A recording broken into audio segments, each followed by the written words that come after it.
주상영 한국은행 금융통화위원은 우크라이나 침공으로 물가 상승 압력이 예상보다 커짐에 따라 기준금리를 인상할 수밖에 없었다고 밝혔습니다. 그러면서 소비자 물가 상승률이 당분간 4%대의 높은 흐름을 보이면서 연간 상승률도 2월 전망 때 한국은행이 내놓은 3.1%를 크게 웃돌 것으로 전망했습니다. 날씨입니다. 오늘 밤엔 전국에 구름이 많이 낀 가운데 제주 동부와 산지에는 내일 새벽까지 비가 조금 내리겠습니다. 내일은 전국이 대체로 흐리다가 오전부터 차차 맑아지겠습니다. 일라디오 10시 뉴스를 마칩니다. 아나운서 김재홍이었습니다. KBS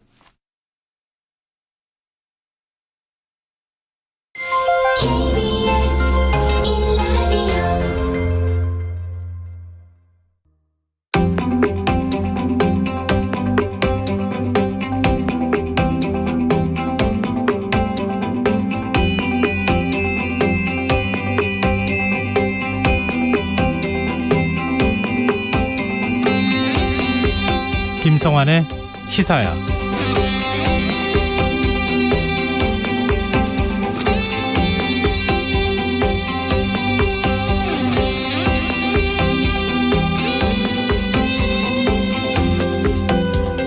안녕하십니까.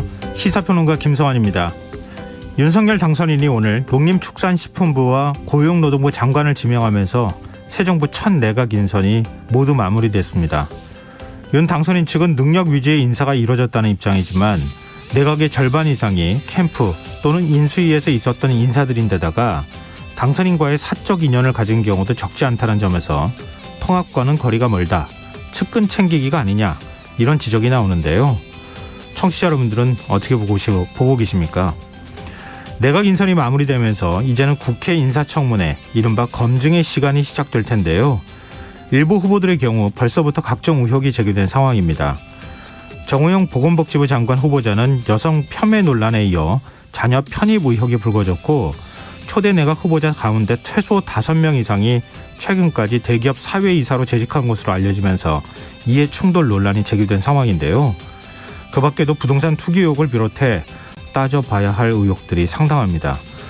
문제는 여야의 대립 속에 국회 인사청문회가 진실규명이 아닌 공세의 장으로만 흐르지 않을지 걱정스럽다는 점일 텐데요. 국회의원들 역시 국민의 검증대 위에 서 있다는 걸 잊어서는 안 되겠습니다. 자세한 정치권 움직임 잠시 후 뉴스에서 살펴보겠습니다. 윤석열 당선인이 한동훈 법무부 장관 후보자를 인선한 이후 정치권의 대립이 더욱 격화하는 분위기입니다. 민주당은 이번 인선으로 인해 검찰의 기소권만 남기고 수사권은 분리하는 이른바 검수완박 법안 추진 명분이 더 확실해졌다며 속도전을 예고하고 있는데요. 더 깊이 있게 들여다보는 인터뷰 시간에 민주당 황운하 의원과 관련 이야기 나눠보겠습니다. 목요일 코너죠. 경제 이슈를 깊이 있게 살펴보는 경제 읽기. 오늘은 세금, 그러니까 재정 확대를 예고하고 있는 새 정부가 조세 정책은 어떻게 펼치게 될지 전망해보는 시간 마련했습니다. 김성환의 시사에는 청취자 여러분들의 많은 관심과 참여 기다립니다. 청자분들이라면 이미 아시겠지만 저희가 청취율 조사 기간을 맞아서 프로그램 홍보하고 청취자분들과 더 많은 소통을 이어가기 위한 작은 이벤트 이어가고 있는데요. 방송 내용에 대한 의견 보내주시면 평소보다 많은 분들께 선물 드리겠습니다. 문자 주신 분 가운데 10분 추첨해서 2만 원 상당의 치킨 쿠폰 보내드릴 텐데요. 참여하실 번호는 샵 9730이고요. 짧은 문자는 50원, 긴 문자는 100원의 이용료가 부과됩니다. 콩 게시판을 통해서도 무료로 참여하실 수 있고요. 콩 어플리케이션과 KBS 라디오 유튜브 채널을 통해서도 저희 방송을 실시간으로 시청 또 참여하실 수 있습니다. KBS 라디오 김성환의 시사야. 그럼 지금 시작하겠습니다.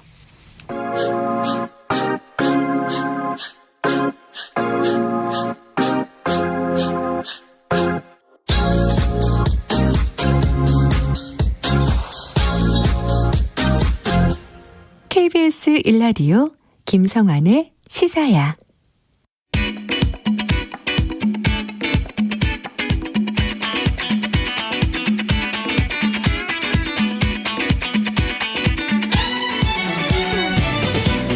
오늘 놓쳤던 뉴스 꼼꼼히 정리해드리는 뉴스야 시간입니다. 오늘은 곽재훈 프레시안 기자 나와 계십니다. 안녕하세요. 네, 안녕하세요. 네, 윤석열 대통령 당선인이 오늘 추가로 내각 인선안을 발표했죠. 네, 윤석열 대통령 당선인 오늘 고용노동부 농림축산식품부 장관 후보자를 발표했습니다. 네. 고용노동부 장관 후보자에는 이정식 전 농사발전재단 사무총장이 지명됐고 농식품부 장관 후보자에는 정황근 전 농촌진흥청장이 지명됐습니다. 이로써 이 다음 달 출범을 앞둔 윤석열 정부의 18개 부처 장관 조각 작업이 모두 완료가 됐습니다. 네. 안철수 인수위원장 어제 만찬회동에 불참했다. 이렇게 해서 지금 공동정부가 지금 부산이 되는 것 아니냐, 파열음이 나오는 거 아니냐 이런 얘기가 나왔었는데 오늘 일정은 어떻게 보냈습니까? 네, 안철수 위원장은 오늘 원래 오전 오후에 일정이 한 건씩 예정이 돼 있었는데요. 네. 경찰청 방문 그다음에 오후에 코로나 관련 특위위원장을 겸임하고 있는데 그 위원회 회의 등이 예정이 돼 있었는데 오늘 예정된 인수위 공식 일정을 모두 취소하고 오늘 하루 사실상 결근을 했습니다. 사실상 그 당선인 측에 대한 좀 불편한 심기가 드러났다 이런 해석이 나왔는데요. 네. 조금 전인 7시께부터 지금 윤석열 당선인과 안철수 위원장이 강남 모처에서 지금 만찬 회동을 갖고 있는 것으로 알려졌는데요. 네. 회동 사실은 이에 대해서 회동 사실이 알려진 가운데 이 장제원 비서실장이 윤석열 정부 성공을 위해 하나가 되기로 했다. 또 공동정부로 한치의 흔들림 없이 손잡고 가기로 했다. 이런 취지의 문자 메시지를 기자들에게 보냈는데 네. 다만 이제 이거는 이제 윤 당선인 측의 이제 말하자면 공지인 거고 안철수 위원장 측의 반응은 아직까지 확인이 되지 않고 있습니다. 안철수 위원장이 오히려 더 기다렸던 자리가 될 수도 있었을 것 같은데 그러면 안철수 위원장 측에서 먼저 이런 걸 알려줬어야 되는 거 아닌가 싶은데요. 좀 오히려 당선인 쪽에서 그걸 더 얘기하고 있는 상황이라서 양쪽의 확인이 지금 다 필요한 상황이 아닐까 그런 생각이 드는데요. 네, 윤 당선인 측으로서도 지금 안 위원장과의 갈등이 길어지는 거는 아마 좋지 않고 빨리 봉합을 그렇죠. 해야 되는 상태이기 때문에 아마 장 실장이 이렇게 기자들에게 빨리 알리고 싶은 그런 동기는 충분히 있었을 걸로 보이고요. 네. 다만 이제 안 위원장의 어떤 퇴로를 어떻게 열어주느냐 사실 이 부분이 좀 민감한 부분이 될 수 있는데 아직까지 뾰족한 방법이 없는 것 아니겠어요? 예. 사실 방송 직전까지 제가 안철수 위원장 측 인사들에게 전화도 하고 문자도 보내봤는데 네. 아직은 답이 없는 상태입니다. 근데 안 위원장 측에서는 사실상 이렇게 행보로 보여주는 거 아니겠어요? 결국은 굉장히 불만스러운 어떤 모습들을 보여주고 있는데 윤석열 당선인의 생각은 좀 다른 것 같아요. 인선안과 관련해서 입장을 밝힌 걸 보니까 별 문제 없다는 인식을 갖고 있는 것 같은데요. 네, 그러니까 어제 안철수 위원장이 직접 이제 이런 얘기를 했습니다. 제가 이제 제가 전문성을 가진 분야에는 인사를 추천을 하고 싶었는데 그런 기회가 없었다. 예. 좀 서운함을 간접적으로 드러냈다는 해석이 나왔는데요. 이에 대해서 오늘 윤석열 당선인이 직접 이 3차 인선 회견을 하는 그 현장에서 좀 이해가 안 된다. 제가 추천을 받았고 인선 과정이 어떤 방식으로 이루어지는지에 대해서 어제 설명을 드렸고 아무 문제가 없다고 생각한다. 또 어제 충분히 설명을 드렸는데 본인이 불쾌하거나 이런 게 전혀 없으신 걸로 알고 있고 구체적으로 무슨 생각을 하고 있는지 본인 입장이 어떤지 전혀 아는 바가 없다. 그래서 제가 대했을 때 느낌에 비춰보면 기자들이 갈등이라고 얘기하는 게 이해가 안 된다. 이런 취지로 얘기를 했습니다. 양쪽이 지금 얘기가 한쪽에서는 사실상 시위를 하는 것이나 다름이 없는 행보를 보이고 있고 다른 한쪽에서는 별 문제 없다. 아무 문제 없는 것이다. 이렇게 얘기를 하고 있는 상황인데 어찌됐든 손뼉도 마주쳐야 이 소리가 나는 거 아니겠습니까? 손바닥도. 네. 근데 공동정부 구상 이거 어떻게 되는 겁니까? 그래서 지금 만찬회동 결과를 좀 봐야 되겠지만 사실 이 공동정부라고 부르기엔 이미 좀 많이 옹색한 좀 상황이 됐습니다. 내각에 지금 한 차례도 안철수 위원장 측 인사가 안 들어갔는데 이걸 어떻게 국무위원 중에 한 명도 없는데 어떻게 공동정부라고 부를 수 있겠느냐는 지적이 좀 예상이 되고요. 다만 한덕수 총리 후보자 같은 경우에 이제 어제부터 장관 후보자 이제 인선은 아주 초기 단계고 중장기적으로 추가적인 여러 공직이나 국정 관련 직책의 인선이 이루어질 거기 때문에 그런 과정에서 이 공동 국정 운영 부분이 어떤 형태로든 반영이 되는 쪽으로 검토가 이루어질 것이다. 이런 얘기를 했는데요. 네. 장관이 아닌 다른 어떤 얼마나 중요한 공직 그 자리인지는 모르겠지만 만약 그것으로 좀 안철수 위원장 어떤 좀 마음이 채워질지 그거 좀 이제 아직 의문이 좀 제기가 될 것 같습니다. 네, 지금 이제 아마 회동 소식이 좀 전해지고 있는 모양인데요. 안철수 측에서 회동 관련 브리핑을 하고 있다고 합니다. 지금 한 팀으로 함께 하자라는 내용으로 대화를 나눴다. 이런 얘기가 지금 나오고 있기 때문에 앞서 이제 장제원 비서실장이 기자들에게 공지를 했다고 하는 내용하고 같은 취지의 내용을 발표했다고 볼 수 있을 것 같거든요. 네. 일단 오늘 만남에서 묵은 서로 간에 이제 서운함이나 이런 것들이 있는지 모르겠지만 그런 것들이 풀릴 수 있을지 그건 저희가 좀 지켜봐야 될 것 같다 이런 생각이 드네요. 근데 이거하고 별도로 저 국민의당과 국민의당 간 통합 논의 이건 어디까지 진행되고 있는 겁니까? 지금 그것도 지금 사실상 한 끈에 이어진 상황이라고 볼 수 있는데요. 그 국민의힘 이준석 대표가 이제 오늘 아침에 밝힌 바에 따르면 국민의당 쪽 최종 결심만 기다리는 상황이다. 이제 이렇게 말을 했습니다. 그러니까 지금 어떤 실무적인 부분, 이를테면 지금 국민의당 측의 당직자 고용 승계 문제, 그 다음에 이 한 17억 원 정도, 그러니까 12억 원 가량 이제 국민의당의 채무 문제와 일부 당직자들의 퇴직금 명목 5억 원 이제 이런 어떤 금전적인 문제 같은 거는 이미 양측 간의 실무가 협의가 다 끝났고요. 네. 그래서 이런 실무 협의를 가지고 국민의힘, 그러니까 국민의당 측, 그러니까 그 국민의당 최고위원들하고 당 대표인 안철수 위원장의 승인이 있어야 되는데 네. 지금 안철수 위원장도 그렇고 뭐 이제 이태규 뭐 위원이라든지 이제 이런 말하자면 국민의당 지도부들이 지금 인수위 일에 지금 좀 그 몰입이 돼 있는 상태다 보니까 이제 이런 절차가 좀 늦어진다. 이게 어제까지의 설명이었는데 네. 이런 와중에 지금 그 내각 인사 관련해서 해서 윤당선인 측과 안 위원장의 갈등이 빚어지면서 결국 이게 좀 영향을 주고 있다. 이런 분석이 나오고 있습니다. 거의 합당도 마지막 단계까지 가 있는 것이다. 양쪽에서 최종 승인만 하면 끝나는 상황이다. 이렇게 봐야 될 것 같은데 이것도 이제 한 고비를 넘어야 되는 거니까요. 양측의 갈등이 좀 해소가 돼야 통합 논의도 좀 더 속도가 붙지 않을까 싶네요. 이제는 이제 내각 인선이 마무리가 더 된 거 아닙니까? 18개 부처에 대해서. 네. 본격적인 검증의 시간이 시작이 될 텐데 민주당과 정의당 모두 한동훈 법무부 장관 후보자 지명 철회를 요구하고 있어요. 네, 어제 박홍근 원내대표에 이어서 오늘은 민주당 윤호중 비대위원장이 이 국회에 대한 선전포고다. 한동훈 법무부 장관 지명에 대해서 이렇게 비판하면서 법무부 장관은 특검을 요구할 수 있는 권한이 있는데 이 자리에 최측근, 황태자라고 불리는 한동훈을 넣어서 공안 통치를 하겠다는 의지를 표현한 거 아니냐 이렇게 강하게 반발을 했습니다. 네. 정의당 여영국 대표도 오늘 아침 회의에서 폐기된 검사 동일체를 더욱 강력히 되살려 아예 대통령 검사 동일체를 꾀하는 모양새다 이렇게 비판하면서 검찰공화국 우려를 현실하고 있는 한 후보자 지명을 철회하라고 요구했습니다. 국민의힘 이준석 대표는 인사청문회 앞두고 당에 철저하게 뒷받침하도록 하겠다 이런 입장을 밝혔네요.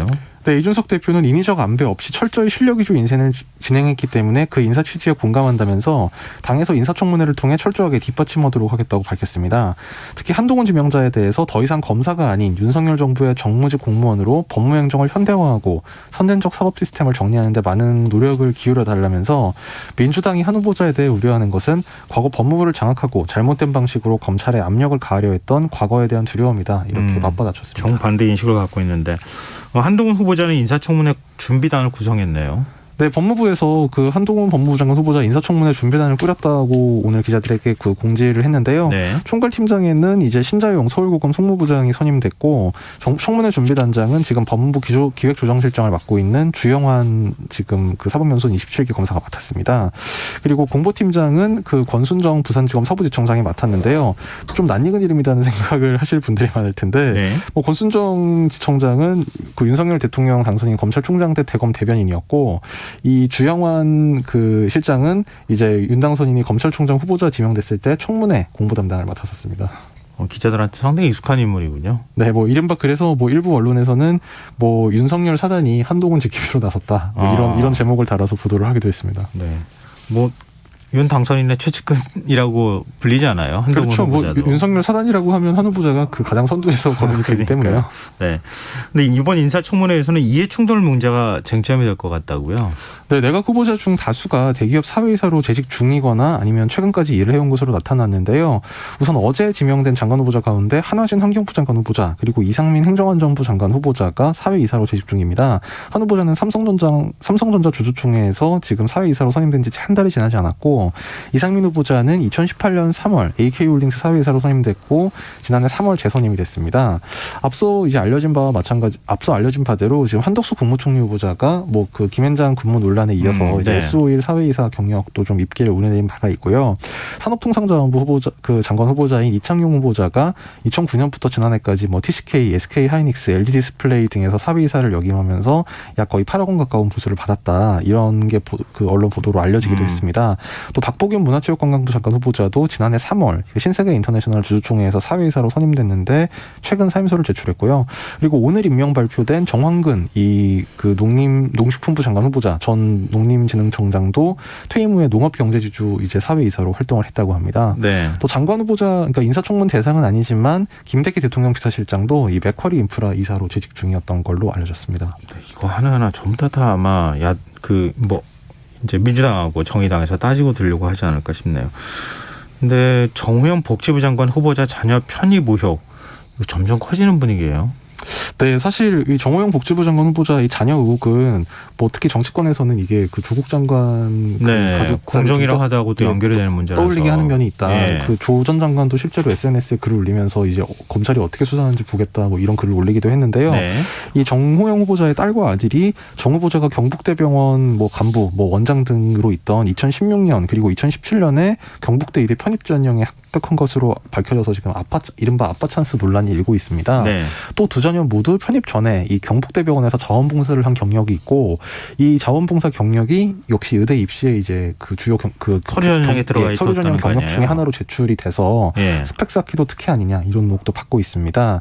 또 정 후보자 아들의 경우에는 경북대 전자공학과 재학 당시와 졸업 직후에 이 한국학술지 그 인용 색인에 등재된 논문 2편에 공동저자로 참여한 걸로 확인이 됐는데 이것도 지금 말하자면 일종의 아빠 찬스 아니냐는 이제 의혹이 제기가 된 상태입니다. 아직 뭐 모든 게 확인된 것은 아니지만 기존에 나왔던 논란하고 비슷한 패턴의 논란들이 계속 지금 진행되고 있는 상황이어서 그렇습니다. 여러 가지 이제 의혹을 낳고 있는 상황인데요. 이 정호영 후보자는 어떤 입장입니까? 네, 정호영 후보자 측 그러니까 인사청문 준비단이 오늘 설명 자료를 내서요. 장관 후보자 자녀는 편입학 과정의 절차적 내용적 측면에서 객관적이고 공정한 과정을 거쳐 선발됐다면서 특혜는 없었다 이렇게 반박을 했습니다. 네. 또 어떤 방식으로 좀 설명이 필요하지 않을까 싶네요. 그리고 국회 교육위원회 소속 민주당 의원들은 지금 정 후보자 자녀 의혹과 관련해서 교육부 감사를 촉구하고 나섰어요. 네, 국회 교육위 소속 민주당 의원들은 정 후보자 자녀의 부정 편입학 의혹에 대한 진상조사를 위해 2017년부터 2020년 실시된 경북대 편입 전형 전반에 대해 교육부가 신속하게 특정 감사를 실시할 것을 강력히 요구한다고 밝혔습니다. 이 민주당 의원들은 윤석열 당선인의 철학 없는 우리가 남의 가식 인선이 결국 인사참사를 불러오고 있다. 면서 이렇게 요구를 했는데요. 교육부는 이와 관련해 이 그 의혹이 제기된 사안을 살펴보겠다 이런 원론적인 입장만 아직까지 밝히고 있습니다. 네, 지금 여러분께서는 KBS 라디오 김성환의 시사회와 함께하고 계십니다. 뉴스와 계속 이어가겠습니다. 오늘 국회 법제사법위원회 전체회의가 열렸는데요. 검찰의 기소권만 남기고 수사권을 분리하는 이른바 검수완박 법안을 두고 뜨거운 공방이 벌어졌어요. 네, 오늘 법사위에서 간만에 여야가 정면 충돌을 했는데요. 민주당 김종민 의원은 김호수 검찰총장이 수사와 기소 분리는 위헌이라고 해서 깜짝 놀랐다면서 헌법 12조가 근거라는데 헌법 해석을 누가 하느냐, 헌법 공부 다시 해야 한다 이렇게 강하게 날을 세웠습니다. 네. 또 당내 강경파인 김남국 의원도 검찰의 잘못된 수사, 먼지털기 수사, 정관 예우가 심각했다면서 적어도 수사와 기소를 분리해 잘못된 문제를 해결하자는 것이라고 이 검수완박 법안 취지를 강조를 했습니다. 네. 반면 국민의힘에서는 대장동 수사를 대못질하려는 것이다 이렇게 의혹을 제기하면서 강하게 맞섰는데요. 조수진 의원은 대통령 임기가 한 달도 남지 않은 상황에서 사실상 검찰청 문을 닫아버리겠다고 한다. 문재명 비리덮기라고 해도 과언이 아니다. 이제 문재명이라는 거는 문재인 대통령과 이재명 전 대선 후보를 이제 이렇게 합쳐서 조어를 만든 겁니다. 네. 또 지금 인수위원인 유상범 의원도 군사작전하던 날짜를 박아 법을 통과시킨다는 행태를 우리가 어떻게 찬성하겠느냐 하면서 그 김호수 총장이 언제든 법사위에 출석하겠다니까 내일 회의에 출석시켰으면 한다. 이렇게 요청을 하기도 했습니다. 박범계 법무부 장관도 나왔죠? 네, 박범계 장관도 사실 이제 뭐 그 야당 의원들, 그 국민의힘 의원들, 특히 조수진 의원과 뭐 거의 드잡이라고 표현할 정도로 강하게 설전을 많이 벌였는데요. 네. 이 박 장관은 특히 이제 민주당이 추진하는 이른바 검수완박이 현 정권 인사들 수사를 막기 위한 것이다. 이런 그 야당의 주장이 나온 데 대해서 그런 문재인 대통령을 수사하는 게 마땅하다는 것이냐 이렇게 반박을 했습니다. 이 박 장관은 국민의힘 조수진 의원의 질의에 이 검수완박이라고 하는 게 결국 문 대통령을 수사 못하게 하는 것이라고 한다면 그럼 조 의원은 문 대통령 수사를 하는 게 마땅하다고 생각하는 거냐 이렇게 따지듯이 물었는데요. 또 검찰 수사권 분리 문제에 대해서는 직접적인 답변을 피했지만 이에 대한 비판론에는 그 총장의 거취를 결정하라, 뭐 대통령과 누구를 보호하기 위한 논리라는 식의 주장은 문재인 정부 검찰 개혁을 무로 돌리는 정도가 아니라 그것이 검찰을 망가뜨린 것으로 규정한 토대 위에 나온 얘기다. 이렇게 강하게 반박을 했습니다. 네. 김호수 검찰총장 국회를 찾아서 박강원 법사위원장을 만났어요. 네, 김 총장은 오늘 오전 국회에서 이 박강원 법사위원장을 면담을 했는데요. 네. 이에 앞서 기자들과 만난 자리에서 이 국회 권능에 검찰이 따르는 것은 지당하다면서도 검찰을 곧바로 전부 폐지하는 교각사류의 잘못은 하지 않았으면 좋겠다 이렇게 반대 비판 입장을 밝혔습니다. 네. 이 김 총장은 오늘 자신의 그 박광원 법사위원장 면담 취지에 대해서는 이 문제가 될 게 명확 관하해서 이것을 법사위원장 및 위원들에게 설명해드리고자 한다 이렇게 설명을 하면서 검찰 수사 기능을 전면 폐지하면 범죄자는 행복해지고 범죄 피해자는 불행해질 것이라고 지적했습니다. 김 총장은 박 위원장과 만나기 전에는 법사위 관계자들 그리고 김상희 국회 부의장과도 따로 면담 시간을 가졌습니다. 네, 검찰의 움직임도 굉장히 적극적이네요. 국민의힘 권성동 원내대표는 박홍근 민주당 원내대표를 향해서 무제한 TV 토론을 제안했다고요. 네, 권성동 원내대표는 오늘 국민의힘 최고위원회의에서 이 장소와 시간, 형식을 가리지 않고 당당히 국민 앞에 시비를 가려보자면서 자신이 했다면 토론에 응하라 이렇게 무제한 TV 토론을 공개 제안했습니다. 권 원내대표는 검수완박의 목적은 지난 5년 동안 쌓아올린 민주당의 권력형 범죄를 은폐하려는 시도라면서 그 범죄 사실을 틀어막기 위해 수사 자체를 원천 봉쇄하려는 것으로 증거인멸을 넘어 수사인멸이다 이렇게 주장했습니다. 박홍근 원내대표가 받을까요? 박 원내대표 입장에서는 사실 물론 이제 뭐 토론을 통해서 이제 국민들 유권자를 설득하는 뭐 그런 것도 필요하겠습니다만 네네. 당장 지금 입법을 굉장히 서두르겠다. 그래서 지금 문재인 대통령이 주재하는 마지막 공분에 올리겠다 지금 이렇게 얘기를 하고 있어서 네. 사실 그렇게 하려면 지금 시간이 굉장히 없거든요. 그렇죠. 필리버스터도 있는 상황이기 때문에. 그래서 이제 무제한 TV 토론을 뭐 굳이 뭐 받겠다고 할지 사실 그 부분은 좀 아직 잘 모르겠는데요. 네. 박 원내대표가 어떻게 얘기할지 좀 더 지켜봐야 될 것 같습니다. 네. 뭐 지금 필리버스터 얘기도 나왔지만 필리버스터 하는 과정에서 정의당이 어떤 입장을 취하느냐가 굉장히 중요하잖아요. 필리버스터 네. 종료하는 데 있어서 정의당이 6석 의석이 굉장히 중요하기 때문에 정의당 지금 입장이 정리된 게 있습니까? 그러니까 정의당 6석이 전부 다 이제 그 필리버스터 저지에 나서야 거의 아슬아슬하게 지금 그 180석이 지금 될까 말까 하는 상태이기 때문에 그런데요. 네. 이 정의당은 오늘 여영국 대표 발언을 통해서 민주주의를 이루기 위한 검찰개혁이 강대강 진영 대결로 본질에서 벗어나지 않도록 4월 임시국회 강행 처리를 유보해달라 이런 입장을 밝혔습니다. 여영국 대표는 검찰개혁은 정의당의 일관된 입장이라면서도 개혁을 왜곡하고 가로막는 강대강 진영 대결은 중단돼야 한다 이런 입장을 밝혔는데요. 예. 이것이 이제 어제 정의당이 대표단 회의를 통해서 이제 결정한 입장인데 결국 이제 4월 임시국회 강행 처리를 이제 반대한다는 입장을 밝힌 걸로 봐서는 뭐 말하자면 민주당이 이것을 좀 굉장히 속도감 있게 처리해서 뭐 문재인 정부 임기 내에 국무회의를 통과시키겠다 이런 식의 드라이브에는 아마 동조를 하지 않겠다 이런 뜻을 간접적으로 밝힌 걸로 해석이 됐습니다. 검찰 수사 기소 분리와 관련해서 구체적인 대안을 놓고 토론하자. 여야 협의를 충분히 한 다음에 법안 처리를 해도 늦지 않다. 뭐 이런 정도로 입장을 정리했다 이렇게 봐도 되겠네요. 네, 그렇죠. 이제 예. 그러니까 그렇기 때문에 뭐 당장 4월 안에 통과를 시킨다든지 그래서 이제 야당에 막 필리버스터를 하는 거를 뭐 표결로 중단시키자 뭐 이런 거에는 아마 동의하기 어려울 수도 지금 있겠다. 적극 동의하기는 좀 어렵다. 이제 이런 입장을 밝힌 걸로 보입니다. 네. 공군 성폭력 피해자인 고 이해람 중사의 사망 사건 조사를 위한 특검법이 법사위를 통과했어요. 네, 오늘 법사위에서 검수완박 외에도 뭐 이런 좀 의미 있는 사안도 다뤄졌는데요. 네. 그 법사위가 오늘 이 전체 회의에서 그 이해람 중사 사망 사건 조사를 위한 특검법을 통과를 시켰는데 그래서 내일 본회의를 열어서 이 특검법이 통과가 될 예정입니다. 이 법안은 이 중사 사망 사건 관련한 공군 내 성폭력 및 2차 가해 그리고 국방부와 공군본부의 은폐, 무마, 회유 의혹 등을 특검 수사 대상으로 규정을 했고요. 다만 특검 수사 전에 이미 기소된 사건은 수사 대상에서 제외를 했습니다. 애초에 여야는 지난 4일 법사위에서 특검법 처리를 시도했지만 특검 후보자 추천 방식 관련 이견을 좁히지 못해서 한 차례 불발이 됐던 바가 있는데요. 이 특검 추천 절차는 결국 법원행정처 그리고 대한변협이 각각 2명씩 추천하고 이 중 교섭단체가 2명을 추천해서 대통령이 임명하는 이런 방식으로 하기로 했습니다. 네. 그나마 이런 성과를 내서 다행이라는 생각이 드네요. 국민들 보시기에 싸움만 한다 또 이렇게 얘기가 나올 수도 있는 상황이어서. 그리고 여야가 공직선거법 개정안을 두고도 서로 갈등을 빚지 않았습니까? 그 네. 핵심에 기초의회 중대선거구제 도입이 있었는데 이 합의안을 만든 거예요? 네, 오늘 더불어민주당과 국민의힘 양당 원내수석 부대표와 양당 정개특위 간사가 이른바 그 2+2 회동 결과를 이렇게 그 합의문으로 정리해서 발표를 했는데요. 네. 결과는 이제 6일 지방선거 때 전국 11곳의 국회의원 선거구에서 기초의원 중대선거구제, 그래서 3인에서 5인까지 뽑는 중대선거구제를 시범 도입하기로 합의가 됐습니다.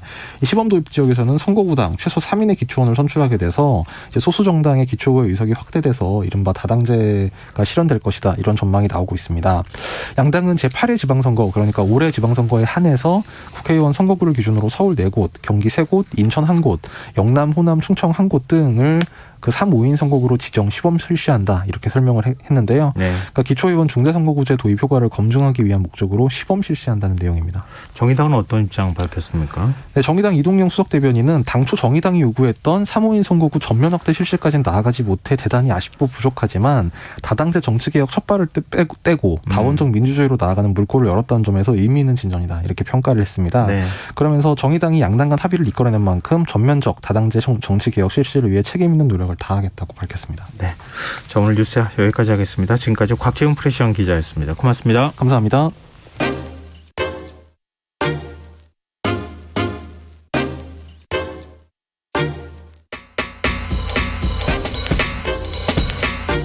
바쁜 당신이 알아야 할 모든 것 여기에 있습니다. KBS 1라디오 김성환의 시사야.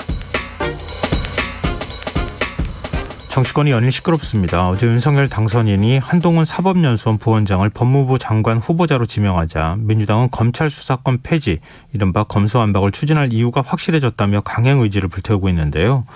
오늘 인터뷰 시간엔 황운하 민주당 의원 연결해서 관련 얘기 나눠보도록 하겠습니다. 의원님 안녕하십니까? 네, 안녕하세요. 네. 지금 뭐 정치권이 굉장히 이른바 그 검찰 수사 기소 분리 법안과 관련해서 굉장히 논란이 일고 있는데요. 먼저 왜 검찰의 수사권하고 기소권을 분리해야 한다고 보시는지 설명을 좀 해주십시오.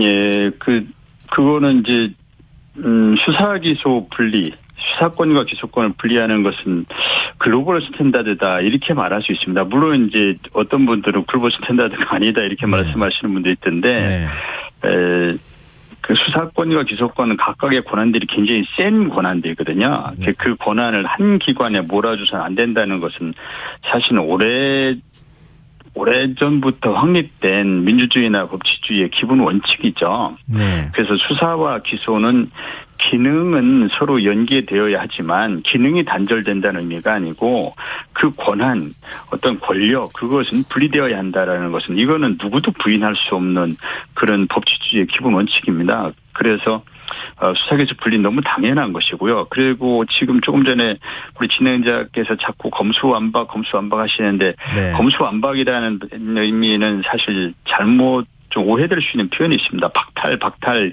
이 박탈이지 않습니까? 완전 박탈. 네. 근데 박탈은 원래 그 사람 것이었는데 그걸 뺏는다는 그런 의미로 느껴지잖아요. 네. 근데 검찰의 수사권을 원래 검찰 수사권으로 검찰에게 수사권이 부여돼야 되는 것으로 이렇게 인식하고 있는 그런 나라는 없을 겁니다. 검찰은 우리나라도 1954년 형사법 만들 때 일시적으로 검찰에게 일시적으로 수사권을 잠시 부여한 것뿐이었지 수사권이 검찰 것이라고 이렇게 검찰은 프로시큐터 기소권자지 수사권이 본연의 업무는 아니거든요. 네. 그래서 검찰에게 일시적으로 부여되어 있던 비정상적인 수사기소의 결합 상태를 비정상적인 상황을 해소해서 그래서 정상으로 돌려놓는다. 즉 검찰을 본연의 역할인 기소기관을 돌려놓는다. 그래서 정상화시킨다는 그런 의미이지 원래 검찰 거였는데 그걸 뺏는 것으로 이렇게 오해해서는 안 되겠다는 거고요. 그다음에 수사기소 분리는 문재인 대통령의 공약이었습니다. 네. 또 민주당의 약속이었습니다. 또 수사기소가 결합됐을 때 절대 권력이 생길 수밖에 없고 절대 권력은 절대 부패할 수밖에 없고 인권 침해도 수반될 수밖에 없다. 이것도 우리가 이미 많이 체험한 바 있습니다. 네네. 또 모든 유력 정치인들, 대선 후보들 포함해서 모든 유력 정치인들이 한결같이 다 수사기소 분리 방향이 맞다, 원칙이 맞다, 수사기소 분리가 타당하다. 윤석열 지금 당선인도 그렇게 얘기했고 권성동 원내대표도 그렇게 말씀하셨고 네. 다 그렇게 얘기했습니다. 근데 수사기소 분리의 정당성 여부를 떠나서요. 국민의힘은 또 이렇게 반박을 합니다. 문재인 정부 내내 그 임기 내내 검찰개혁 추진하지 않았느냐. 지금 검경 수사권 조정 문제로 일단 검찰개혁 마무리됐다. 이렇게 얘기를 하다가 왜 난데없이 지금 다시 또 수사기소 분리 얘기를 꺼내느냐. 이렇게 얘기를 하고 있거든요. 마무리됐다고 얘기한 적은 없죠. 수사기소 분리가 검찰개혁의 종착지고 문재인 대통령의 공약이었죠. 다만 2단계로 수사기소 분리로 나아가야 하는데 예컨대 민주당이 정권을 그 연장을 했으면 이제 2단계로 나아갔겠죠. 뭐 그렇게 그런 변수가 하나 생긴 것이고 또 하나는 윤석열 그 당선인이 탄생한 것이죠. 즉 전직 검찰총장, 직전 검찰총장이 대통령으로 직행하는 네. 우리가 상상하기 어려운 그런 상황이 벌어졌거든요. 즉 검찰공화국이라고 하는 우려가 현실화가 된 것이죠. 네. 또 하나는 문재인 정부가 추진했던 검찰 개혁을 검찰이 사실은 부정하고 개혁에 저항했습니다.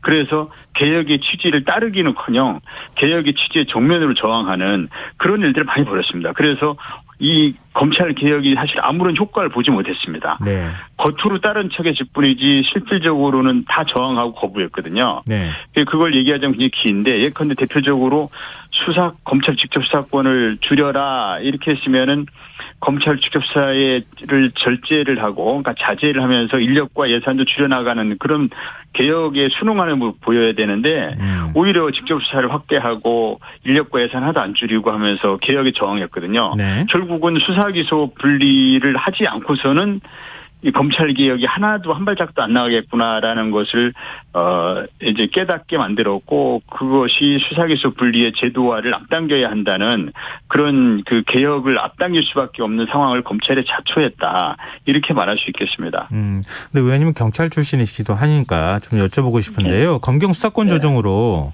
경찰의 업무가 너무 많아졌다. 지금도 사건 처리하는데 힘든데 만약에 수사를 다 경찰이 담당하는 상황이 오게 된다 그러면 더 힘들어지지 않겠느냐. 이런 우려에 대해서는 어떻게 보세요? 현재 대한민국 전체 범죄 99.2%를 지금 경찰이 담당하고 있습니다. 예. 네, 그래서 검찰이 담당하고 있는 6대 범죄를 또 경찰이 지금 안 하는 것도 아닙니다. 네. 그래서 검찰이 6대 범죄 영역에서 빠진다고 해서 그것 때문에 경찰의 업무가 늘어나는 건 아닙니다. 경찰의 업무가 지금 일부 늘어났다는 것은 수사권 조정에 따른 일시적인 어떤 혼동 현상이거든요. 약간의 시행착오를 겪는 그런 과정이었습니다. 수사권 조정과 수사기소 분리는 별개의 문제입니다. 별개로 바라봐야 됩니다. 네. 그래서 수사권 조정에서 발생한 새로 생긴 제도들이 있어요. 보안수사 요구라든지 이러한 새로 생긴 제도들 때문에 업무량이 일시적으로 좀 늘어난 건 틀림없습니다. 사실은 그런 것 때문에 수사권 조정 이후에 검찰이 담당하는 직접 수사가 검찰 주장대로 약 6분의 1 규모로 종전보다 6분의 1 규모로 줄기 때문에 인력이 조정될 것으로 경찰 수사관들 생각했었어요. 예. 검찰 수사관이 6천 명 있거든요. 예. 6천 명의 수사관들이 업무가 6분의 1로 줄었으면 거기도 최소 1,000명으로 줄여야 되잖아요. 예. 6분의 1 규모로. 예. 그런데 하나도 안 줄었거든요. 예. 전체 대한민국 수사관 인력이 경찰에 15,000밖에 안 됩니다. 근데 13만 경찰이라고 하지만 수사 전담 인력은 15,000밖에 안 되거든요. 예. 근데 검찰 수사관 6,000명이나 돼요. 그래서 그 인력이 경찰로 넘어올 것으로 좀 기대했는데 그런 것이 안 이루어지면서 바뀐 수사권 조정 상황에서 이제 일시적으로 경찰의 업무가 좀 늘어난 건 틀림없습니다. 네. 근데 이건 수사기소 분리하고는 별개의 문제입니다. 근데 지금 이제 민주당은 국회에서 법안 처리 후에 3개월 정도 유예 기간을 갖고 구체적으로 어떻게 조정을 할지 이걸 좀 결정하겠다. 일종의 대안을 만들어야 지금 수사권을 기소권하고 분리를 하든가 하지 않겠습니까? 어떤 내용을 준비하고 계십니까? FBI 같은 기구를 만든다 어떤다 이런 얘기가 그러니까 있는데. 3개월 내면 충분합니다. 권성동 원내대표도 7, 8월경에 정부 조직 개편하겠다 그러는데 그때 같이 논의하면 되는 것이고 국민의힘 쪽도 과거 곽상도 의원부터 해서 그런 국가수사청, 수사기술을 분리해서 국가수사를 만들겠다는 이런 법안을 다 낸 적이 있거든요. 네. 그리고 이 민주당에서도 이러한 중대범죄수사청 법안이라든지 특별수사청 법안이라든지 이런 것을 다 법안을 냈습니다. 1년이 넘었습니다. 예. 충분히 논의가 축적되어 있고 이제 결단만 내리면 됩니다. 여야가 충분히 합의할 수 있고요. 여야가 합의해서 예컨대 중대범죄수사청을 만든다.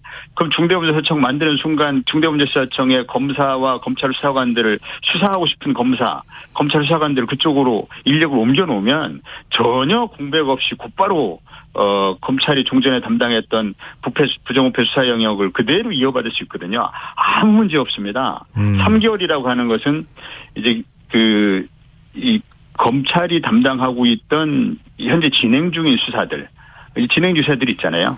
그런 예. 부분들을 인수인계한다든지 그런 거에 필요한 실무적인 어떤 기간을 의미하는 것이지 새로운 제도는 지금 당장도 여야 합의가 되고 합의된 후에 그 기관이 새로 만들어지면 그 기관에 검사와 검찰 수사관 인력을 옮겨놓고 하면은 별다른 준비 특별히 필요 없이도 곧바로 업무가 시작할 수 있거든요. 네네, 그거는 뭐 알겠습니다. 전혀 문제 없습니다. 네, 좀 국민의힘 입장하고 좀 많이 달라서 예. 네. 국민의힘이 좀 호도를 하고 있죠, 사실. 예, 알겠습니다. 지금 국민의힘에서는 필리버스터를 하겠다고 예고까지 하고 있는 상황이고요. 정의당도 필리버스터 중지하는데 협조를 안 할 가능성도 있어 보이거든요. 검찰 수사 기소 분리 법안을 과연 처리할 수 있겠는가? 여야가 좀 뭔가 머리를 맞대고 어떻게 할 것인지 논의하는 게 우선돼야 되지 않겠느냐? 이런 지적에 대해서는 어떻게 보십니까? 저는 그 지적이 전적으로 타당하다고 봅니다. 예. 충분히 여야가 합의할 수 있는 사항이거든요. 아까도 말씀드렸지만 권성동 원내대표도 수사는 경찰, 기소는 검찰이 한다는 원칙으로 가야 된다고 본인이 스스로 그런 과거 무슨 자유한국당 시절이었나요? 그때 사개특위 위원장을 하면서 그런 입장을 발표했었고 하기 때문에 얼마든지 합의가 가능합니다. 네. 그리고 사실은 여야를 막론하고 검찰공화국 되는 것을 누가 동의하겠습니까? 네. 그리고 검찰공화국에 대해서 모두가 두려움을 갖고 있는 것은 여야가 다르지 않거든요. 네. 그렇기 때문에 얼마든지 합의가 가능하다고 봅니다. 합의해서 그 검찰의 수사권 분리해내고 중대범죄서청을 만들든 특별서청을 만들든 한국경찰을 만들든 그거 만들어가지고 수사를 하고 싶은 검사와 검찰 수사관들 그쪽으로 옮겨놓고 하면은 신속하게 마무리됩니다. 네. 그거 어려운 일 아니거든요. 그것을 지금 자꾸 정치적으로 쟁점화하려고 서로 정치적으로 이용하려니까 그렇죠.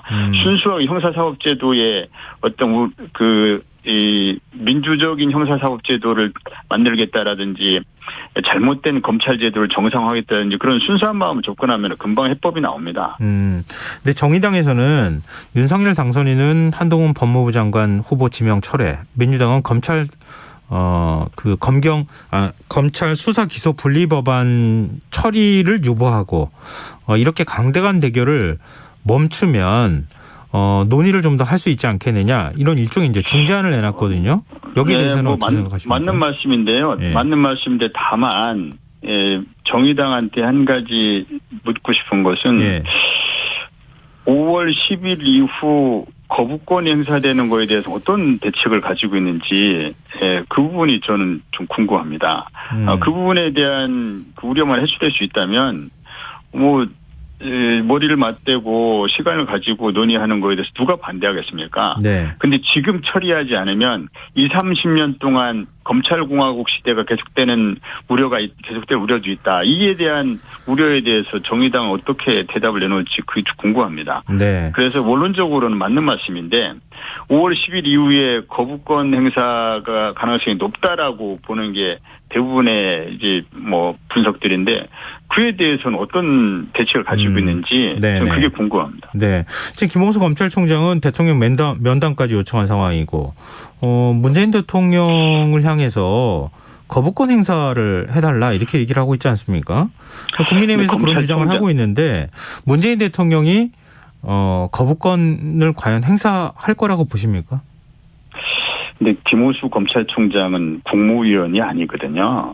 국무위원도 아니고 일개 외청장입니다. 네. 외청장인 공무원이 조직 이기주의를 등에 업고 대통령에게 거부권 행사 요청 운운은 너무 예의도 없고 상식도 없는 비상식적인 일이기 때문에 그건 상상할 수가 없는 일이고요. 예. 다만 이제 야당 국민의힘 곧 여당이 될 국민의힘에서 그 대통령의 고유 권한인 거부권에 대해서도 이러쿵저러쿵 감나라 배나라 하는 것도 역시 예의에 어긋나는 일이죠. 이게 대통령의 고유 권한입니다. 누구도 함부로 언급할 수 없습니다. 누구도 대통령의 속마음이 어떻다 이런 걸 함부로 얘기할 수 없죠. 다만 수사기소 분리라고 하는 것은 문 대통령의 공약이었습니다. 네네. 그리고 알겠습니다. 5년 전 촛불 시민들이 시대 정신으로 첫 번째 꼽았던 과제가 바로 검찰개혁이고 검찰개혁은 수사기소 분리였습니다. 네네. 그 앞서 부분을 그건 우리가 말씀하셨으니까요. 네네. 그 기억해야 됩니다. 네. 오늘 유인태 전 국회 사무총장이 이런 해석을 내놨습니다. 민주당이 검수완박을 강행하게끔 부추기려고 이른바 한동훈 카드를 쓴 것이다. 만약에 지방선거를 앞두고 민주당이 검수완박을 강행하면 국민의힘이 유리하다. 이 해석에 대해서 동의하십니까? 지방선거에 유리할지 불리할지에 대해서는 의견들이 다르더라고요. 그래서 지방선거는 투표율이 낮기 때문에 그래서 지지자들을 투표장에 가게 하는 것이 지방선거에서 유리한 그런 전략이다. 이렇게 보면은 우리가 이 수사기소 분리 법안을 처리해야 지방선거에 유리하다. 이렇게 분석하는 의견도 만만치 않고요. 예, 그렇기 때문에 유불리는 보는 시각에 따라 다르고 다만 민주당의 기본 입장은 검찰개혁이라고 하는 이러한 그 국가의 중장기 형사사업제도의 어떤 정착, 재설계에 관한 과제는 지방선거 유불리를 떠나는 그보다는 차원이 높은 과제이다. 이렇게 보기 때문에 지방선거 유불리에 따라서 이것을 결정할 그런 아니다. 과제 아니다. 이렇게 보고 있습니다. 그리고 네네. 지금 이제 윤석열 당선인께서 직전 검찰총장에서 아까 말씀드린 대통령을 직행한 그런 사례이기 때문에 네네. 검찰공화국에 대한 두려움을 다들 갖고 있거든요. 이것을 네. 막기 위한 충정으로 이렇게 이해해야지 지방선거 유불리 정치공학적으로 따질 일이 아니라고 보는 거죠. 네, 알겠습니다. 오늘 말씀 여기까지 듣겠습니다. 말씀 고맙습니다. 네. 예, 지금까지 황운한 민주당 의원이었습니다.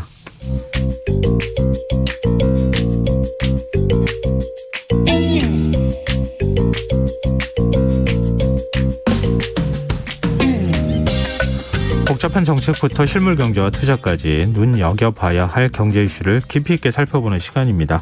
경제 읽기 김시영 경제전문기자 만나보겠습니다. 기자님 안녕하세요.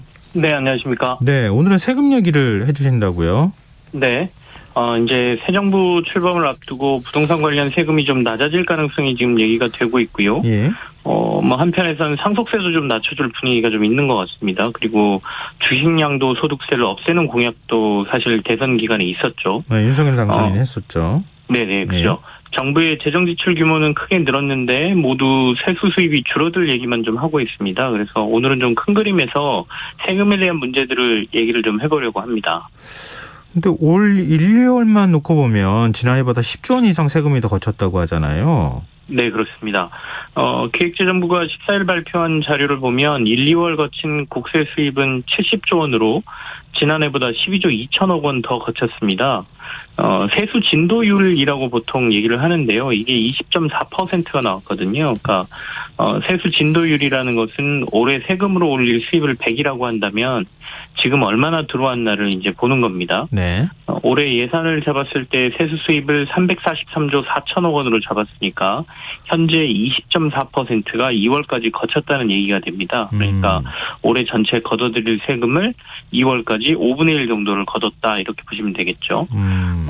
속도가 좀 빠른 편입니다. 그러네요. 다만 이거는 세수 수입이 올해 이렇게 될 거란 예상해서 실제로 얼마나 들어오고 있는지를 체크하는 거니까 정부가 지출해야 될 돈으로 봤을 때는 이게 충분하다거나 뭐 그런 관점으로 보는 건 또 아닙니다. 그 얘기가 좀 다른 게 되는 거죠. 네. 그러니까 정부의 수입은 세금으로 충당하는 게 있고 또 국채를 발행해서 조달하는 게 있거든요. 네. 국채 발행은 실제로는 빌려오는 돈이지만 일반적으로는 이 또한 정부의 재정 조달 수단으로 보고 있으니까요. 네. 어쨌든 그래서 세수 호황이라는 표현이 정부의 재정의 흑자를 의미하는 건 아니다라는 말씀이고요. 만약에 쓸 돈이 더 많다면 정부 재정은 마이너스가 될 수 있죠. 다들 아시겠지만 현 정부도 그리고 차기 정부도 모두 추가 경정 예산을 마련해야 한다고 할 정도로 정부가 쓸 돈이 지금 많은 상황이지 않습니까? 네. 그래서 이걸 세수로 충당하든 아니면 국채 발행을 통해서 외부에서 빌려오든 해야 되는 상황이다 이렇게 이해할 수 있는 거죠. 근데 한덕수 국무총리 후보자도 그렇고 추경호 경제부총리 후보자도 국채 발행은 최소화하겠다 이런 입장이잖아요. 그럼 네, 재원은 어디서 그렇습니다. 조달하겠다는 겁니까? 그래서 사실 추경 딜레마 뭐 이런 기사들이 지금 나오고 있는 건데요. 네. 코로나19로 어려움에 빠져 있는 소상공인들을 비롯해서 당장 지원해야 할 것들은 굉장히 많은데 차기 정부의 경제팀을 이끌 후보자들이 모두 재정 건전성을 강조하고 있습니다. 일단 기존 예산 사용처를 조정해서 다시 말해서 여기저기 쓸 돈을 아끼고 줄여서 코로나 지원 예산으로 바꾸는 방식을 고민하고 있다고는 하는데요. 네. 현재 얘기되는 추경 규모 한 50조 원까지도 지금 얘기가 되기 때문에 이 50조 원의 추경 예산을 맞추기에는 사실 이 사용처 조정만을 통해서는 좀 부족할 수밖에 없는 상황입니다. 결국은 이제 국채 발행을 하긴 할 텐데 얼마나 최소화할 수 있냐 이 정도의 의미로 읽어야 할 것 같은데요. 네. 더불어 이제 더 고민되는 부분은 앞서 잠깐 언급을 드렸습니다만, 일단 2월까지 세수 호황은 상황은 맞지만 경제가 어려워지면서 정부가 세금을 깎아주는 정책을 좀 사용하고 있다는 거죠. 대표적인 게 이제 유류세 인하 조치가 지금 시행되고 있고요. 그 폭도 좀 확대하겠다라고 지금 말해놓고 있는 상황이지 않습니까? 네. 그리고 개별 소비세 인하도 지금 시행이 되고 있습니다. 그러니까 자동차 같은 거 구입할 때 개별 소비세를 좀 인하해 주거든요. 소비를 좀 늘리기 위해서.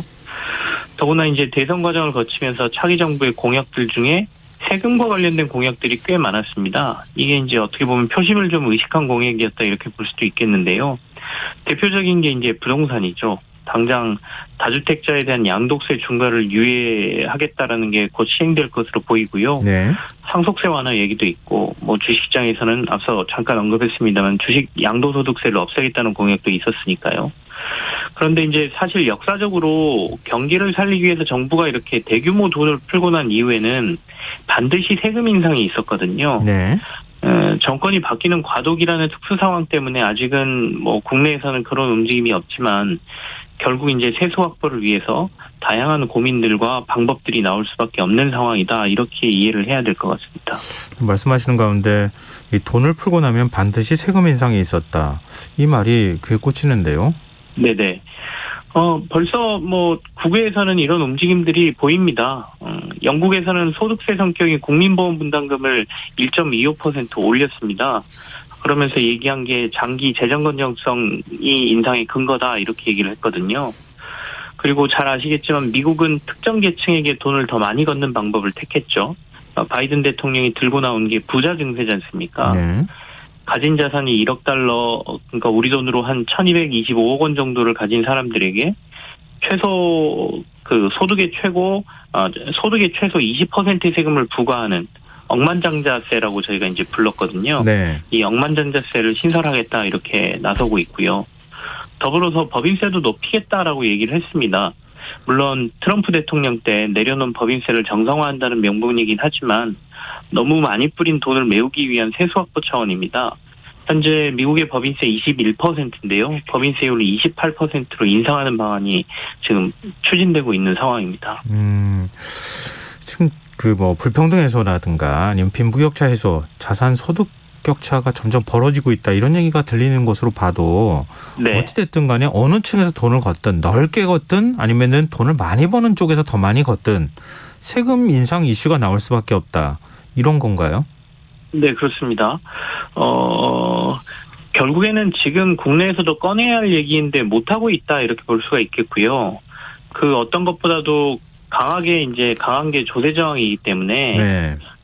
세금은 보통 아무리 그게 하더라도 사실 내기가 싫은 게 세금이거든요.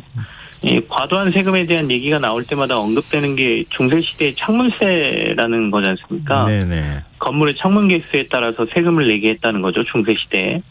그래서 건물이 크고 창문 개수가 많으면 소득이 많은 걸로 추정해서 이제 세금을 거둔 방식인데요. 네네. 그 당시에 그 세금 걷는 방식을 보면 좀 약간 실소가 나올 수밖에 없는데 일단 모든 주택에 2실링씩 프랑스에서 이제 걷었고요. 예. 그리고 창문이 10개에서 20개 사이의 주택은 추가로 4실링을 더 걷었고 21개 이상의 주택은 추가로 8실링을 여기에 더 부과했다는 겁니다. 하지만 나중에 이제 여기에 붙는 세금을 추가로 더 올렸고요. 결국 그렇게 되니까 사람들이 세금을 회피하기 위해서 집의 창문을 없애기 시작했고 새로 짓는 집은 아예 창문 개수를 최소화해서 지었거든요. 네. 그러다 보니까 정부가 세수가 줄잖아요. 그래서 방법을 또 바꿉니다. 보통 이제 창문을 적게 내게 되면 창문을 크게 내지 않습니까? 예. 그러니까 창문 폭을 근거로 해서 세금을 더 무겁게 부과하는 방식으로 제도를 또 바꾸거든요. 네네. 근데 이제 이게 어떤 문제들이 발생하냐면 창문이 없다는 건 결국에는 햇빛과 공기가 집으로 덜 들어온다는 얘기가 되죠. 네. 그러니까 결과적으로 햇빛과 공기를 더 많이 쬐려고 하면 세금을 더 내야 되는 거기 때문에 이 창문세는 결국 햇빛과 공기에 부과하는 세금이다라는 평가를 받게 됩니다. 그리고 차후에 이게 중세시대 시민들의 건강 문제하고도 연결되는 문제로 가거든요. 네. 제가 이제 잠깐 딴 길로 빠졌습니다만 어떤 명분을 만들어서라도 추가 세수 확보를 위한 방법을 정부는 만들어낼 거라는 것이고요. 또 세금이라고 부르지는 않지만 사실상 세금의 성격을 띠는 건강보험료 같은 준조세들을 급격하게 올리는 방식을 택할 가능성이 있죠. 실제로도 지금 건강보험료는 좀 올라가고 있지 않습니까? 네. 실제 그 코로나19를 거치면서 건강보험 재정 문제가 심각해졌고 매년 빠르게 이 건보료는 오르고 있는 상황이죠. 이게 물가가 지금 많이 올라가고 있다. 이게 좀 불안 요인 아니겠습니까? 물가가 네네. 오르면은 인플레이션이 일어날 수밖에 없고, 그러면 세금이나 준조세 성격의 건강보험료까지 오르면 국민들의 삶은 더 팍팍해지지 않겠습니까? 이 구조적으로 그럴 가능성이 좀 높아 보입니다. 반면 이제 임금 인상은 이를 쫓아가기가 힘든 상황이죠. 그렇죠. 더구나 요즘 경제학자들이 분석을 내놓는 걸 이제 보고 있으면 과거에 비해서 노동자들의 단합, 그러니까 다시 말해서 노조의 힘이 상당히 약해져 있기 때문에 노동자들의 협상력이 굉장히 떨어져 있다, 이렇게 분석들을 하고 있어요. 그래서 과거처럼 높은 인상률이 나오기가 힘들다. 네. 이런 분석이거든요. 그래서 1970년대 오일 쇼크 등으로 인해서 과도한 인플레이션 상황이 벌어졌을 때 그때 경기 침체가 왔던 이유 중에 하나가 이 노동자 계급 쪽에서의 임금 인상이 크게 나왔다는 거거든요. 네. 그러다 보니까 경기에 악영향을 줬다는 건데 그때하고 분석해서 큰 차이점이고 경기 침체가 올 가능성이 좀 낮다라고 분석하는 자료 중에 하나의 근거가 바로 이겁니다. 그러니까 노동자들의 협상력이 떨어져 있고 그렇기 때문에 임금 인상률이 그때처럼 높게 나오지 않을 거다라는 겁니다. 더군다나 역사적으로 많은 정부가 확장적 재정을 펼친 이후에는 약간의 의도적으로 인플레이션 상황을 일부 유지한다는 주장도 있습니다. 네. 이게 무슨 의미냐면 돈을 빌린 사람 입장에서 인플레가 굉장히 큰 도움이 되거든요. 그러니까 화폐의 값어치가 떨어졌다는 것은, 그러니까 예를 들어 제가 1억 원을 빌렸는데 네. 화폐 가치가 떨어지면 가만히 앉아서 자신의 부채가 7천만 원이나 6천만 원이 되는 효과를 얻을 수가 있습니다. 그래서 일부 경제학자들은 인플레이션을 드러나지 않는 세금이다, 이렇게 표현하기도 합니다. 그래서 인플레이션은 한 집단의 부를 뺏어서 다른 집단으로 옮기는 효과를 나타내는데 네. 예를 들면 봉급생활자나 예금가입자의 부가 국가로 옮겨지는 효과가 있고요. 채권자의 부가 채무자에게로 옮겨가는 효과도 나타나고 피고용인의 부가 고용인에게 옮겨지는 이제 부작용이 좀 벌어지거든요. 그래서 처음에는 해가 없고 심지어 유익하게 느껴지는 숨은 세금이다, 인플레를 이렇게 표현하기도 하고요. 법 개정 없이도 부과할 수 있는 세금이기 때문에 정부가 선호할 수밖에 없다. 그러니까 일부러 약간은 인플레를 이렇게 확장적 재정 이후에는 정부가 용인한다, 이런 분석도 좀 있습니다. 좀 더 극단적으로 말하면 코로나19 사태는 그 전쟁 같은 상황이었잖아요. 아주 특별한 네네. 상황에서 이루어졌던 일이기 때문에 일반적인 걸 적용하기는 좀 쉽지 않지 않을까, 이런 생각도 들거든요. 네, 맞습니다. 그래서 이 상황 속에서 벌어진 이런 일들이 향후 어떤 문제를 만들어내고 또 어떤 변화를 이끌어낼지가 큰 관심이긴 한데요. 네. 오늘은 세금 이슈니까 세금적인 측면에서 보면 이제 대규모 실업 또는 스스로 회사를 관두고 이른바 기기 이코노미의 삶을 사는 사람들이 급증하고 있죠. 정부 입장에서는 이건 큰 수입원인 소득세의 감소를 의미하거든요. 네. 이걸 대체하거나 아니면 기기 이코노미를 사는 사람들에게 세금을 더 거둘 방법을 이제 찾아내야 되는 상황이고요. 코로나19로 더 세력을 확장한 플랫폼 기업들의 증가는 디지털 재화에 대한 세금 추징 문제를 낳고 있습니다. 구글이나 애플 등의 사례에서 보면 네. 이들이 조세 피난처 등을 활용해서 거대 기업들이 세금 회피를 굉장히 하고 있거든요. 네. 그리고 여기 하나 더 추가하면 비대면, 그러니까 더 많이 활용되고 있는 로봇들은 결국 근로자를 줄이게 되고 네. 이 역시 소득세를 납부하는 사람들을 줄이게 되는 효과가 날 텐데 이렇게 구멍나는 세수를 정부는 어떻게 메워야 할까에 대한 고민들을 하고 있습니다. 실제로 빌 게이츠가 로봇세를 도입하자라는 제안을 했거든요. 이 아이디어가 어쩌면 향후에 진짜 실행될지도 모르겠다, 이런 생각도 드는 상황이죠. 우리가 경험해보지 못한 세계로 들어가는 건 맞는 것 같습니다. 네, 그렇습니다. 예, 경제일기 지금까지 김치영 경제전문기자였습니다. 고맙습니다. 네, 감사합니다. KBS 라디오 김성환의 시사 1부 순서는 여기서 마무리하겠습니다. 저는 11시 정각 2부에 다시 오겠습니다.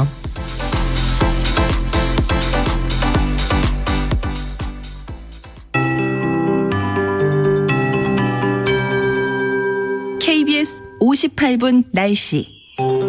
내일 광주 지방의 낮 최고 21도, 대구 20도 등 남부 지방은 20도 안팎까지 오르겠습니다. 주말 동안도 대체로 맑고 따뜻한 날씨가 이어지겠습니다.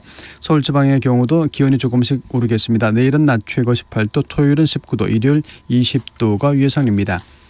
내일 전국적으로 구름 많다가 오전부터 차차 맑아지겠습니다. 다만 제주도 동부와 산간 지역은 새벽까지 5mm 미만 비가 내리는 곳이 있겠습니다. 또 늦은 오후부터 저녁 사이 서울과 경기 북서부, 경기 동부, 강원 내륙과 산지에 5mm 안팎의 비가 조금 내리는 곳이 있겠습니다. 특히 경기 동부와 강원도 지방에는 돌풍이 불고 천둥 번개가 치는 곳도 있겠습니다. 내일 아침 최저 기온은 철원 3도, 세종 7도, 서울 대구 8도, 부산 9도, 광주 11도가